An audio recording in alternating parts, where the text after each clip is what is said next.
نحمدہ و نصلی علی رسولہ الکریم اما بعد فاعوذ باللہ من الشیطان الرجیم بسم اللہ الرحمن الرحیم۔ ناظرین و سامعین محترم، السلام علیکم ورحمۃ اللہ وبرکاتہ۔ سلسلہ تعارف حدیث کے ساتھ آج آپ کی خدمت میں حفاظت حدیث کے حوالے سے کچھ تاریخی شواہد بیان کیے جائیں گے۔ سامعین محترم، حقیقت یہ ہے کہ ہماری زندگی میں جو چیز جس قدر اہمیت کی حامل ہوتی ہے اس کی اتنی ہی حفاظت کی جاتی ہے۔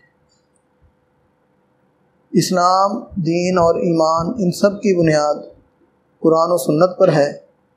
قرآن حکیم ہر خطا سے، ہر غلطی سے پاک، لہذا اس کا تو براہ راست اللہ تعالیٰ نے مادی اسباب کے ساتھ ساتھ اپنی نگرانی میں، اپنی حفاظت میں اپنے کلام کو رکھا، کیونکہ کلام اس کا ہے، محافظ بھی وہی ہونا چاہیے تھا۔ عقل کا تقاضا بھی یہ ہے کہ جس کا سامان ہو وہ خود اس کی حفاظت کرے۔ اور رسول کریم صلی اللہ علیہ وسلم جو قرآن حکیم کی متحرک اور چلتی پھرتی تفسیر تھے، آپ صلی اللہ علیہ وسلم نے جو فرمایا، جو کر کے دکھایا اور جو کام آپ کے سامنے ہوئے آپ نے انہیں جائز سمجھا، ان کی حوصلہ افزائی کی، تو یہ سارے امور حدیث کہلاتے ہیں۔ حدیث قولی، حدیث فعلی، حدیث تقریری۔ تو متن کے لحاظ سے حدیث کی تین ہی اقسام ہیں، قول، فعل اور تقریر۔ اس کی وضاحت ہو چکی ہے۔ اب یہ کہ اس کی حفاظت کے لیے عہد رسالت میں وہ تمام اسباب اور وہ تمام ذرائع بروئے کار لائے گئے جو اس دور کے معروف تھے اور جو اس دور کے اندر لکھنے پڑھنے کے لیے استعمال ہوتے تھے۔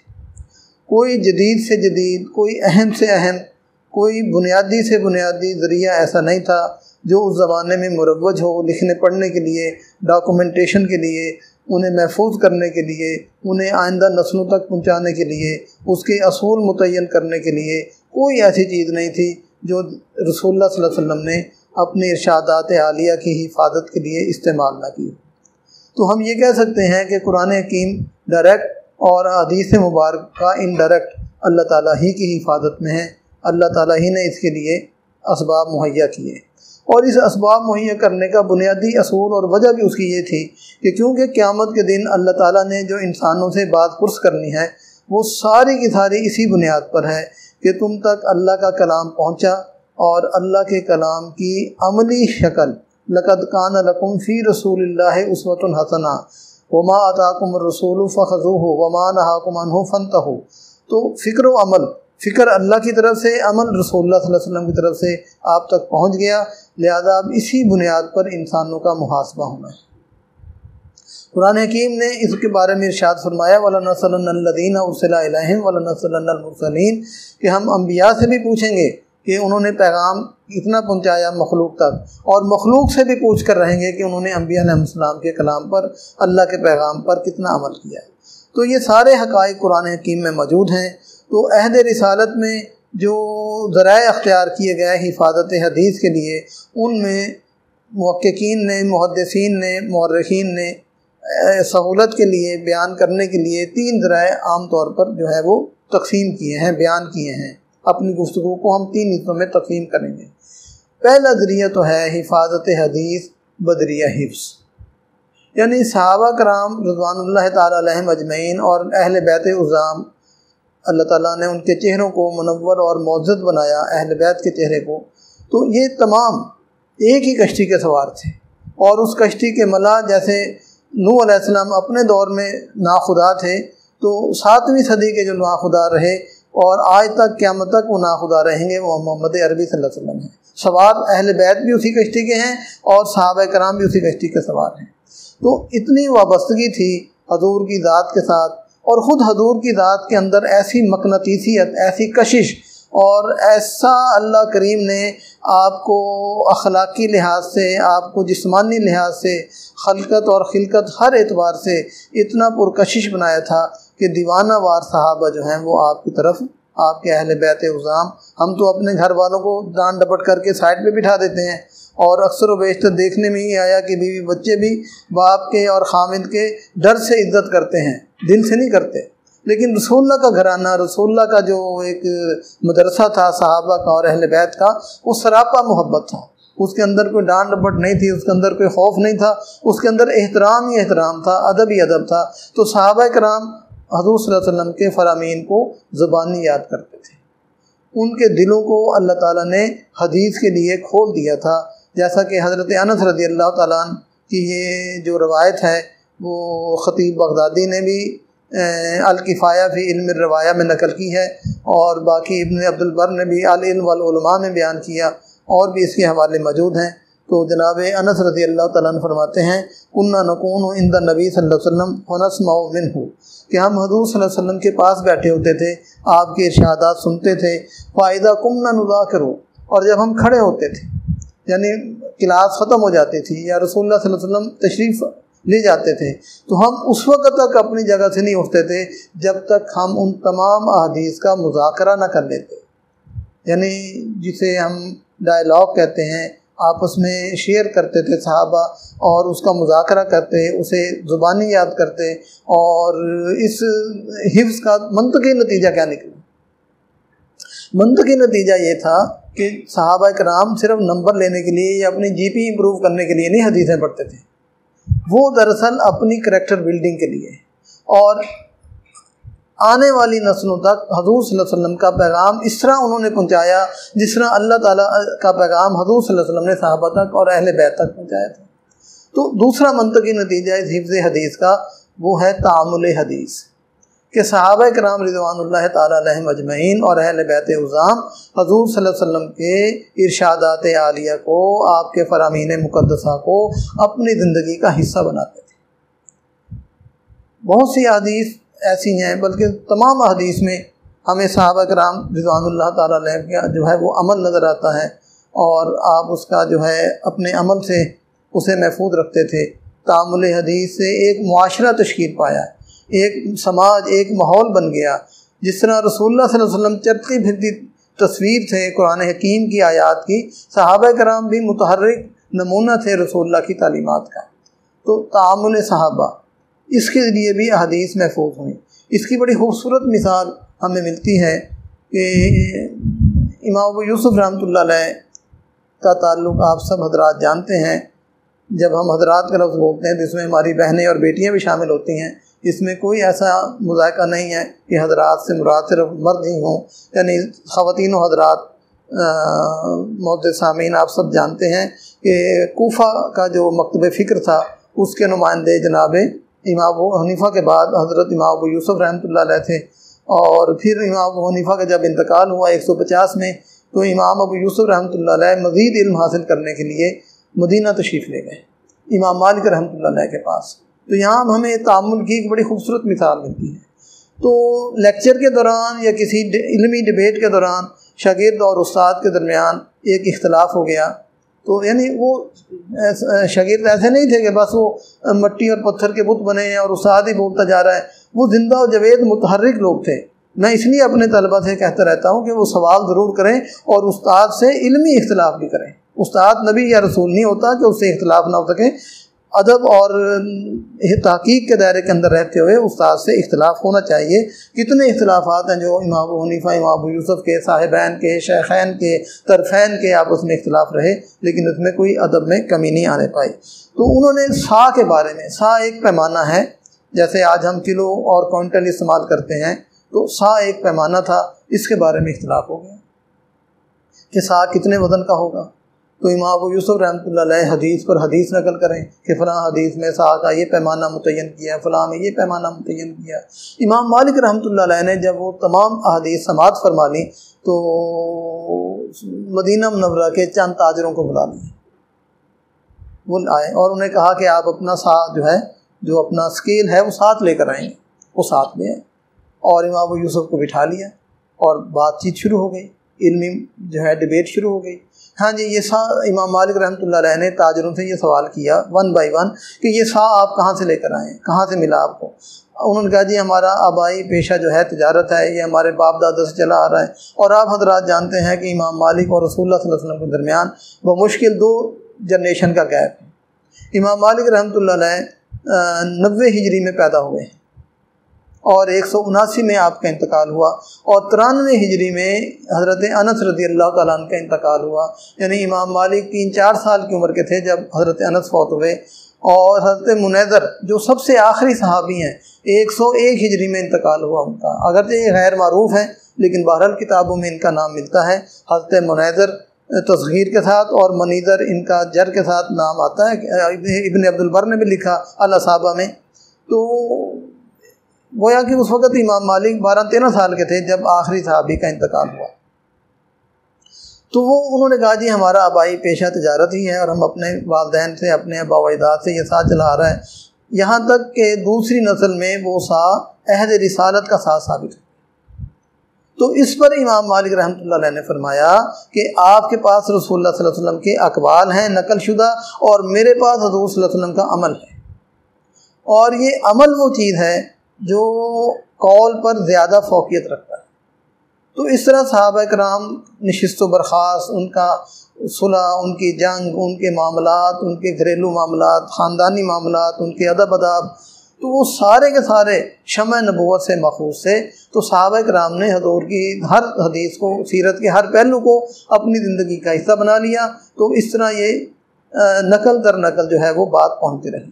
اس کی ایک اور مثال میں یہ دینا چاہتا ہوں، اب تو جاوید اقبال رحمۃ اللہ علیہ، ڈاکٹر اقبال کے صاحبزادے وفات پا گئے، تو ان کی زندگی میں جب یوم اقبال آتا تھا اور ٹی وی پر یا ریڈیو پر مذاکرے ہوا کرتے تھے اقبال کے حوالے سے، تو باقی اہل علم بھی موجود ہوتے تھے، ماہرین اقبالیات بھی موجود ہوتے تھے، لیکن جو فیصلہ کن رائے ہوتی تھی وہ جاوید اقبال کی ہوتی تھی۔ کیوں؟ جاوید اقبال کے شرعی نمائندے بھی ہیں، ان کے وارث بھی ہیں، ان کا خون ہے، تو اس طرح ان کی رائے کا احترام کیا جاتا تھا۔ تو اسی مثال پر آپ دیکھیں کہ صحابہ کرام رضوان اللہ تعالیٰ علیہم اجمعین اپنے کردار کے لحاظ سے حضور کے نمائندے ہیں، اپنی تعلیم کے لحاظ سے حضور کے نمائندے ہیں۔ حضور کی جو نمائندگی ہے وہ اتنی عظیم الشان ہے کہ کوئی فرد واحد حضور کی نمائندگی کا حق ادا نہیں کر سکتا۔ خلفۂ راشدین یعنی خلافت راشدہ تک تو یہ کلچر رہا کہ خلفۂ راشدین حضور کے سیاسی نمائندے بھی تھے، تعلیمی نمائندے بھی تھے، روحانی نمائندے بھی تھے، سیاسی نمائندے بھی تھے۔ سیاسی خلافت، حضور کی روحانی خلافت، حضور کی تعلیمی خلافت، حضور کی خاندانی، ساری چیزیں خلفۂ راشدین کے اندر جمع تھیں۔ لیکن خلافت راشدہ کے بعد یہ چیزیں ظاہر ہے کہ زمانے کے ساتھ ساتھ کمزوری آنی تھی، ایک تاریخی بودھ پیدا ہونا تھا، تو وہ چیزیں ختم تو نہیں ہوئی لیکن بہرحال اس لیول کی تو نہیں تھی۔ اب جس لیول کے خلیفہ جناب ابوبکر تھے، جناب علی تھے، اس لیول کے خلیفہ ولید بن عبد الملک یا مروان بن عبد الملک یا ہارون رشید یا ابو جعفر منصور، وہ تو اس لیول کے خلیفہ نہیں ہو سکتے۔ تو خیر، تعامل صحابہ سے مراد ہے صحابہ کی زندگی، اور صحابہ کی ساری زندگی رسول اللہ صلی اللہ علیہ وسلم کی زندگی کا عکس، جس طرح کہ حضور کی زندگی قرآن کا عکس ہے۔ تو تعامل، وضو کرنے کا طریقہ، لین دین کا طریقہ صحابہ کا وہی ہوتا تھا جو حضور صلی اللہ علیہ وسلم کا تھا۔ تو اس طرح عملاً حدیث کی حفاظت ہوئی، اور حفاظت حدیث جو بدریہ حفظ ہوئی وہ تو ظاہر ہے کہ ایک عارضی کام تھا۔ حافظ جیسے دنیا سے اٹھے گا اپنا علم بھی ساتھ لے جائے، لیکن تعامل، پیچھے دو چیزیں رہ جاتی ہیں، ایک کتابت اور ایک تعامل۔ تعامل کے بارے میں نے مثال کے ذریعے آپ کے سامنے عرض کر دیا۔ اب اس کے بعد جو تیسرا طریقہ تھا عہد رسالت میں حفاظت حدیث کا، وہ کتابت حدیث تھی۔ اور رسول اللہ صلی اللہ علیہ وسلم خود بھی ڈکٹیشن دیا کرتے تھے، لکھوایا کرتے تھے۔ فتح مکہ کے موقع پر آپ نے جو فتح مکہ کا خطبہ ارشاد فرمایا، تو یمن کے ایک سردار آئے ہوئے تھے، تو انہوں نے عرض کی کہ یا رسول اللہ، میں چاہتا ہوں کہ یہ میں اپنی قوم کو جا کے سناؤں، یمن میں پیچھے جو قبیلہ ہے انہیں جا کے بتاؤں۔ تو حضور نے فرمایا اکتب لے ابی شاہ یمنی، ابو شاہ یمنی کو میرا یہ خطبہ لکھ کر دے دو۔ تو جو بھی کاتبین وہی تھے، جو پڑھے لکھے صحابہ تھے، جو لکھنا جانتے تھے، انہوں نے لکھ کر دے دیا۔ اور آج یہ نوادرات جو ہیں وہ بخاری مسلم میں بھی موجود ہیں، وہ تہذیب و تہذیب میں بھی موجود ہیں، وہ الکامل فی التاریخ میں بھی موجود ہیں، طبری میں بھی موجود ہیں۔ لیکن آج یہی نوادرات اپنی اصل شکل میں ترکی میں، برلن میں، مراکش میں، سعودی عرب میں، بڑے بڑے جو اسلامی تہذیب کے مراکز رہے ہیں، جامعہ الازہر میں، وہ مخطوطات موجود ہیں۔ آج بخاری مسلم کو سامنے رکھیں، ان مخطوطات کو سامنے رکھیں، دیکھیں اگر کوئی اس کے اندر زیر زبر کا فرق ہو تو انکشاف کریں، بتائیں، دنیا کو بتائیں گے تو تب جب کوئی فرق ہوگا۔ اس سے اگلی بات جو میں اپنے طلبہ سے شیئر کرتا رہتا ہوں کلاس میں آپ کی خدمت میں بھی پیش کرنا چاہتا ہوں کہ دنیا اتنی نہیں ہے جتنی ہمیں نظر آتی ہے، جتنی ہمیں محسوس ہوتی ہے، جتنی دنیا کا ہمیں شعور ہے۔ اب دنیا میں جو نئی ریسرچ ہو رہی ہے وہ ہماری جو آواز ہے وہ فضا اور خلا میں جا کے تحریر نہیں ہوتی، محفوظ ہو جاتی۔ اس کی تھیوری بنیادی طور پر قرآن حکیم نے پیش کی ہے، ما یلفظ من قول الا لدیہ رقیب عتید۔ آج اگر ٹیپ ریکارڈر ہیں، ریڈیو ہیں، ٹیلی گراف ہیں، ٹیلی فون ہیں، موبائل ہے، واٹس اپ ہے، وائس میسیج ہیں، یہ کیا ہے؟ یہ قرآن کی اسی آیت کی تفسیر ہے کہ آواز میں محفوظ ہو سکتی ہے اور انسان کی پک محفوظ ہو سکتی ہے۔ ہمارا مذہبی فکر تو بس روایت پرستی پہ جا کر رک جاتا ہے، جی تصویر حرام ہے۔ سامعین کرام، تصویر حرام نہیں ہے شریعت کے اندر۔ مجھے ایسی باتوں پر بہت سے اختلافات کا بھی سامنا کرنا پڑتا ہے، بلکہ بعض اختلاف تو علمی ہوتے ہیں اور بعض توہین آمیز ہوتے ہیں۔ میں جو اتنی بڑی جسارت کر رہا ہوں، تصویر کو واجب قرار دے رہا ہوں، سماجی زندگی میں تصویر کی وہی حیثیت ہے جو نماز کے اندر وضو کی حیثیت ہے۔ حج نہیں ہو سکتا تصویر کے بغیر، پاسپورٹ کے بغیر۔ پھر ہم ایسی بڑی الٹی عجیب و غریب باتیں کرتے ہیں، یعنی صحیح موقف تسلیم نہیں کرنا، عذر گناہ بدتر از گناہ، نہیں جی یہ تصویر نہیں ہے، یہ تو عکس ہے، یہ تو جناب کوئی اور فقہی اصطلاحات استعمال کی ہوئی ہیں، قلندر جز و حرف لا الہ کچھ بھی نہیں رکھتا، فقیہ ہے، شہر کاروں ہے، لغت ہے حجازی کا۔ میں تصویر ہے، ہاتھ کی بنی ہوئی ہو، کیمرے کی بنی ہوئی ہو، وہ اسکیچ ہو، وہ کوئی بت کی شکل، تصویر۔ تو حج نہیں ہو سکتا۔ جب حج فرض ہے تو پھر پاسپورٹ کے بغیر حج کر کے دکھائیں۔ شناختی کارڈ کے بغیر سوسائٹی میں آپ کوئی اپنا ادنا سا حق، ادنا سی پہچان نہیں کرا سکتے، علم حاصل نہیں کر سکتے۔ میٹرک سے لے کر مڈل سے لے کر پہلے داخلہ فارم پہ تصویریں ہوتی تھیں، اب ڈگریوں پر تصاویر ہیں۔ تو جو چیز کسی فرض کے حصول کا ذریعہ ہو وہ چیز بھی فرض ہو جاتی ہے۔ ہاتھ منہ دھونا فرض نہیں ہے، وضو نماز کے حصول کا ذریعہ ہے، لہذا وضو فرض ہے۔ اسی طرح تصویر فرض نہیں ہے، تصویر سماج میں اسلامی تعلیمات کو یقینی بنانے کے لیے ضروری ہے، حج کے لیے ضروری ہے، پاسپورٹ کے لیے ضروری ہے۔ ایک صاحب کہنے لگے، مسجد میں تقریر فرما رہے تھے، لیلۃ القدر کا موقع تھا، تو انہوں نے دلیل یہ پیش کی کہ جناب ہمیں لیلۃ القدر جو ہے مسجد میں آ کے عبادت کرنی چاہیے۔ اس میں تو کوئی شک نہیں، مسجد کی عبادت زیادہ اجر والی ہے۔ دلیل یہ پیش کی کہ گھر میں اخبارات ہوتے ہیں، گھر میں رسائل ہوتے ہیں، اس میں تصویریں ہوتی ہیں، اور آج کی رات نزول ملائکہ کی رات ہے، اور ملائکہ اس گھر میں داخل نہیں ہوتے جس گھر میں تصویریں پڑی ہوں، تو لہذا مسجد میں آ کے آپ عبادت کریں۔ میں نے بڑے ادب سے عرض کیا کہ حضرت جب آپ تقریر فرما رہے ہیں تو آپ کا آئی ڈی کارڈ بھی آپ کی جیب میں ہے، آپ کا کرنسی نوٹ بھی آپ کی جیب میں ہے، تو تصویریں تو ہو گئی۔ یعنی ہم ایسے جذباتی باتیں کرتے ہیں، حقائق جو ہے وہ ہماری ان پر نظر نہیں ہوتی، جذبات پہ نظر ہوتی ہے۔ زندگی کو حقائق کی ضرورت ہے۔ آپ کو اپنے جذبات مبارک ہوں، آپ اپنے پاس رکھیں اپنے جذبات، دلائل لے کر آئیں۔ دنیا کو ہے پھر مار کا روح و بدن پیش، تہذیب نے پھر اپنے درندوں کو ابھارا، اللہ کو پامردی مومن پہ بھروسہ، ابلیس کو یورپ کی مشینوں کا سہارا۔ یہ دنیا دلائل سے زندہ رہے گی، یہ جذبات سے نہیں زندہ رہے گی۔ تو خیر وہ صاحب اچھے تھے، انہوں نے میری بات سے اتفاق کیا، اور یہ ناگزیر چیزیں ہیں۔ تو بات میں عرض کر رہا تھا تصویر کے حوالے سے، تو وہ بات دوسری طرف چلی گئی کہ کتابت کے ذریعے سے جو ہے وہ حدیث کی حفاظت کی گئی، اور ایک شخص نے کہا یا رسول اللہ میں آپ کی باتیں بھول جاتا ہوں، تو رسول اللہ نے فرمایا استعین بیمینک، اپنے دائیں ہاتھ سے مدد تو لکھو۔ تو آج 350 سے زیادہ حضور صلی اللہ علیہ وسلم کے مکتوبات، آپ کے فرمودات، آپ کے صلح نامے، آپ کے بیع نامے، آپ کے حکم نامے، 350 سے زیادہ ڈاکٹر مصطفیٰ صبائی نے اپنے پی ایچ ڈی کے تھیسس کے اندر جمع کیے ہوئے ہیں۔ تو یہ آواز کے بارے میں بات ہو رہی تھی کہ فزکس کا مستقل چیپٹر ہے کہ یہ آواز محفوظ ہو سکتی ہے۔ تو اب ممکن ہے کہ کوئی ایسا زمانہ آ جائے، ایسا دور آ جائے، اور شاید اس دور کا آغاز ہو چکا ہو کہ رسول اللہ کی آواز تلاش کی جا رہی، اور سائنسدان اس میں کامیاب ہو جائیں، کیونکہ ہم نے تو تحقیق کے دروازے خود پر بند کیے ہوئے نا، ہم نے تو روایت پرستی پر تکیہ کیا ہوا ہے، جبکہ اسلام سراپا تحقیق ہے، اسلام سراپا تحقیق ہے، اور ہمارا کلچر سراپا تقلید ہے۔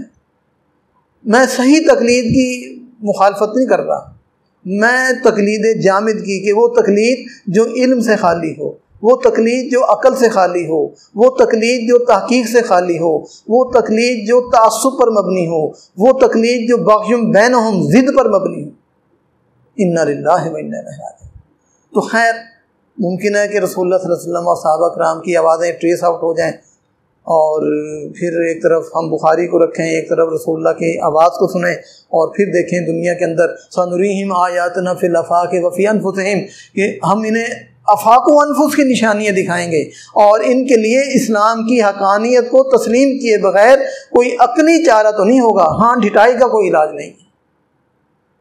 تو بہرحال کتابت حدیث، حفاظت حدیث بذریعہ کتابت، تو اچھا مردوں کے ساتھ ساتھ صحابیات بھی پیچھے نہیں تھیں۔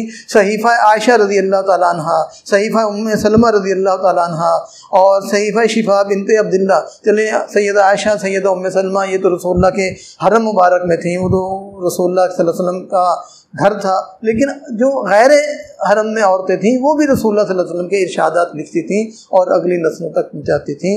تو بہرحال میری پوری گفتگو کا خلاصہ یہ ہے کہ بیان میں نقطہ توحید تو آ سکتا ہے، تیرے دماغ میں بت خانہ ہو تو کیا کیجیے۔ تو حدیث کے تعامل میں، حدیث کی حفاظت میں، حدیث کی کتابت میں کسی قسم کا کوئی شک و شبہ نہیں ہے۔ اگر شک و شبہ ہے تو وہ ہماری عقل پر، ہماری اپروچ پر ہو سکتا ہے، اس کے علاوہ اور کسی چیز پر نہیں ہو سکتا۔ اللہ تعالیٰ سے دعا ہے کہ حق قبول کرنے کے لیے ہمارے ذہنوں کو اور ہمارے دلوں کو اللہ تعالیٰ کھول دے، اور حق سمجھنے کے لیے بھی، اور حق کو اپنی زندگی کا حصہ بنانے کے لیے ہمارے کردار میں برکت دے اور ہماری زبان میں برکت دے، حق کو دوسروں تک پہنچانے کے لیے۔ بہت شکریہ۔ اپنا بہت خیال رکھنا ہے اور اپنے متعلقین کا بھی خیال رکھنا ہے۔ آپ جتنا دوسروں کا خیال رکھیں گے اللہ تعالیٰ آپ کا اتنا خیال رکھیں گے۔ اور آج کل کے دنوں میں جو SOPs ہیں، ہجوم میں جانے سے بچنا، ماسک کا استعمال کرنا، ٹھیک ہے، یہ ماسک میں نے صرف ریکارڈنگ کے لیے ہٹا کے رکھا ہے گیلانی صاحب کے حکم سے، ورنہ میں نے ماسک لگایا ہوا تھا، ٹھیک ہے۔ اور اللہ تعالیٰ سے دعا بھی کرنی ہے، احتیاط بھی کرنی ہے، کوشش بھی کرنی ہے۔ اللہ تعالیٰ ہم سب کو اپنے حفظ و امان میں رکھے۔ وما علینا الا البلاغ۔